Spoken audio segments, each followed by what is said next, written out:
what advice would you have for 18 and 19-year-olds who feels that college isn't for them?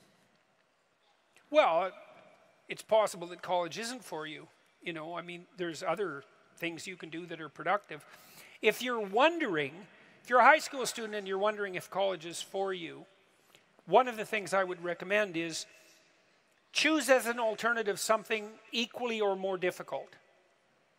And I would say to all of you, if you're ever facing a decision in your life, this is kind of a good rule of thumb, because you always have to ask yourself, is this not right for me, or am I just useless and lazy?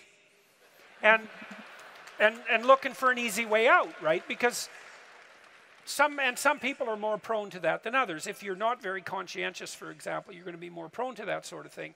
But it's good to keep yourself in check. And so maybe you're not doing very well in your job, and you think, well, I should either do a better job at my job, or maybe I should find a new job. And it's hard to do better at your job. And so then you might wonder if your decision to find a new job is just an escape. But if the rule is you'll only escape to something equally or more difficult, or more challenging, let's say, then you kind of check yourself against your own temptation. And that's a useful thing to do. And so I would say, well, if you're a high school kid and you don't want to go to college because you don't think it's for you, well, fair enough. Do you have a better plan? And if the answer is no, well, that's not a very good plan. Right? It's college or nothing. Well, go to college then, because nothing is a really bad plan. And the most miserable 40-year-olds that I dealt with in my clinical practice were pursuing exactly the same nothing at 40 they were pursuing at 20, except they were now 40. And it's just not that cute when you're 40. So it's not that cute when you're 20, really, but it's really not that cute when you're 40.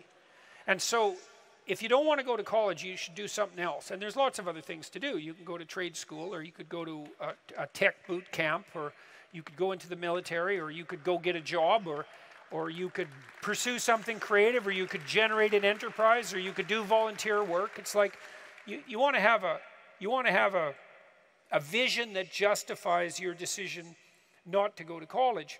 And you know, you could try college for a year or a semester and see how it goes. And then I would also say, even though I am somewhat and justifiably cynical about higher institutes of higher education, when I went to college and university, particularly university, because the college I went to, which was a small college, was a very good college, and most of the professors there really wanted to teach, and I learned a lot there. But at university, it was much more hit and miss. A fairly high proportion of the classes were abysmally bad. They were taught by people who had no business whatsoever teaching anything to anyone. Even though they might have been credible researchers, they were terrible communicators.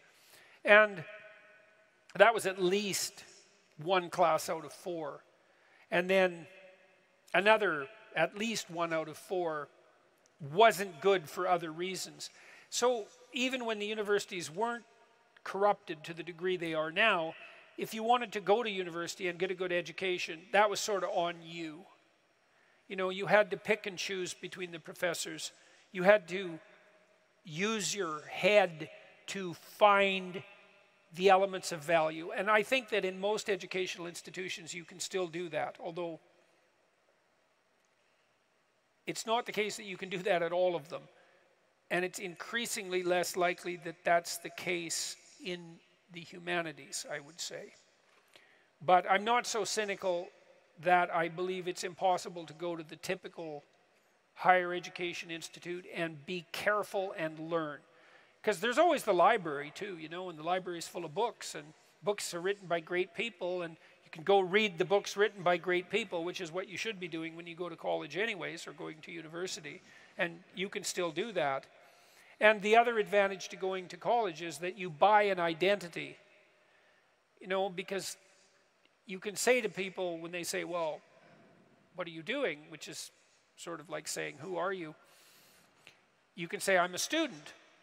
And that gives you an identity. And student means I'm someone who's made the sacrifices necessary to allow myself the freedom to determine who I want to be through a period of study extending over about 4 years. And it's not nothing to buy that identity, right? And to share it with other people. It gives you a walled garden to inhabit while you sort yourself out. And you deprive yourself of that at your peril. So if you don't want to go to college, then do something as good or better. And if you can't, then go to college. Don't sit around and do nothing. That's a very big mistake.